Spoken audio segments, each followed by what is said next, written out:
patient ne le tolère pas. Et si vous arrêtez de la prendre pendant quelques jours, vous allez développer une résistance aux médicaments, ce qui fait que vous n'avez plus d'alternative si vous développez cette résistance. Donc la présentation de ce soir va porter sur les nouveaux traitements qui sont disponibles pour traiter le VIH-Sida. Alors je commencerai par les travaux du professeur Leibovitch à Paris. Alors c'est ce qu'on appelle la trithérapie séquentielle, c'est-à-dire que c'est lui le premier qui a démontré qu'au lieu de donner des traitements tous les jours, donc 7 jours, il suffisait de donner à des patients des traitements pendant 3 jours, 4 jours ou 5 jours selon l'état du patient pour avoir les mêmes résultats.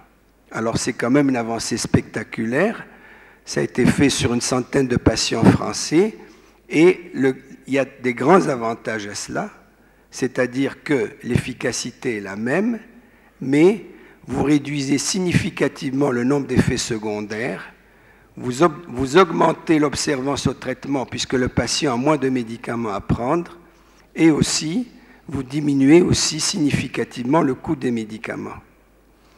Et la deuxième thérapie, si vous me le permettez, c'est l'étude que nous avons menée au CHU de l'Université de Montréal depuis 1987. Alors j'ai la chance d'avoir une très belle équipe qui a travaillé avec moi. Et nous avons fait une étude clinique sur 20 malades.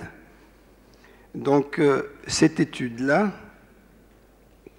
s'est portée sur 20 malades infectés par le VIH, 10 qui ont reçu notre médicament appelé GSPH1, qui est un sirop constitué de 6 molécules. Nous avons identifié 6 molécules actives et nous l'avons comparé à 10 patients qui ont reçu l'AZT.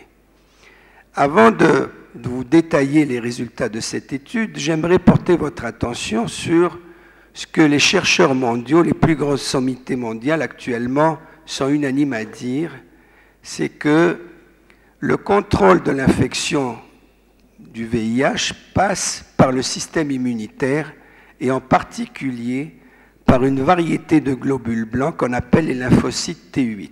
Alors les lymphocytes T8 sont les cellules du système immunitaire qui détruisent non seulement les bactéries, mais aussi les virus et les cellules cancéreuses. Alors, c'est l'équipe de Montagnier, justement, la première, qui avait démontré en 1984 que le virus était complètement neutralisé s'il était en présence des lymphocytes T8. Et ensuite, c'est l'équipe de Levy et Walker de l'Université de Californie qui a confirmé ces résultats, qui a démontré que si on avait un effet puissant des lymphocytes T8, le virus ne se multipliait pas. Par la suite, d'autres chercheurs de réputation mondiale, comme le Dr Gallo, qui est donc le co-découvreur du VIH, qui a isolé 3 variétés de cellules qu'il appelait chémokines, qui étaient capables de neutraliser le virus. Ceci a été confirmé par l'équipe de Bolognesi et par une équipe de chercheurs de New York qui ont isolé 3 autres molécules qu'ils ont appelées des défensines qui étaient capables de neutraliser complètement le VIH. Donc en conclusion, tout le monde s'entend à dire que le médicament d'avenir, aussi bien sur le plan thérapeutique que préventif, sera celui qui sera capable de neutraliser le VIH en stimulant les lymphocytes T8. Et tout le monde dit aussi que ce serait potentiellement le futur vaccin contre le VIH. Alors, pendant notre étude que nous avons débutée le 8 mars 1993, nous essayons de voir s'il y avait une amélioration des lymphocytes T4, mais à ma grande surprise, ce qu'on a constaté dès le premier mois, c'est que nos patients qui recevaient le GSPH1 avaient une augmentation très significative des lymphocytes T8. Donc, cette augmentation des lymphocytes T8 s'est traduite chez nos malades par une amélioration très significative de leur état clinique et pendant cette étude, nous avons constaté que la charge virale avec notre traitement avait diminué très significativement. Et quand on a comparé les résultats avec l'AZT, au bout d'un an, on constatait des résultats nettement meilleurs avec notre médicament qu'avec l'AZT, en particulier au niveau des lymphocytes T8.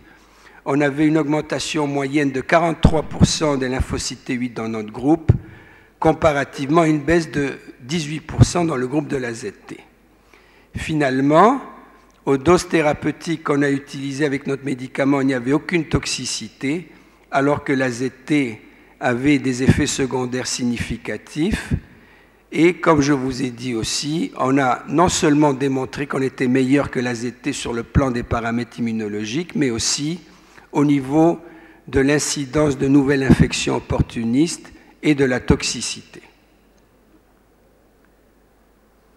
Donc, potentiellement, ce médicament pourra servir non seulement de traitement, mais aussi de vaccin contre le VIH.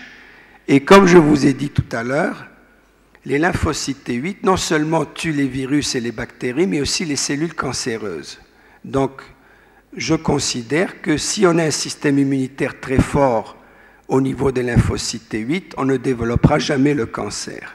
Donc, l'immunothérapie du cancer est, à mon avis, l'avenir pour traiter cette maladie comparativement à la chimiothérapie. Donc, en conclusion, vous voyez qu'il y a des traitements aussi efficaces que la trithérapie qui sont valables, mais qui malheureusement, à cause d'intérêts financiers et politiques, ne verront jamais le jour. Et je peux dire quelque chose, puisque je l'ai vécu depuis 1987. Il faut absolument que tous les chercheurs s'unissent pour combattre cette maladie. Je pense que si on s'unit, on serait capable en 5 ans de guérir la maladie. Et finalement, je souhaiterais vous dire qu'il faut absolument trouver un remède qui guérisse la maladie et non pas la stabiliser comme on le fait actuellement, parce que les traitements d'aujourd'hui, c'est des traitements chroniques pour la vie. Donc, on perpétue les traitements et on perpétue et on augmente les coûts des thérapies. Merci beaucoup. Merci. Merci, professeur Benamar. Merci.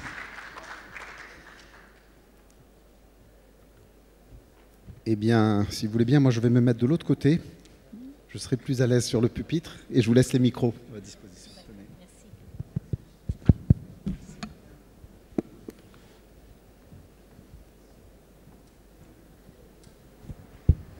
Vous avez des questions?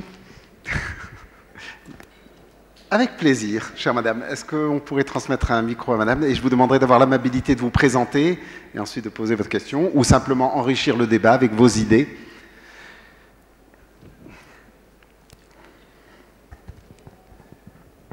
Oui, bonjour. Pharmacie du théâtre, pharmacie Araqi.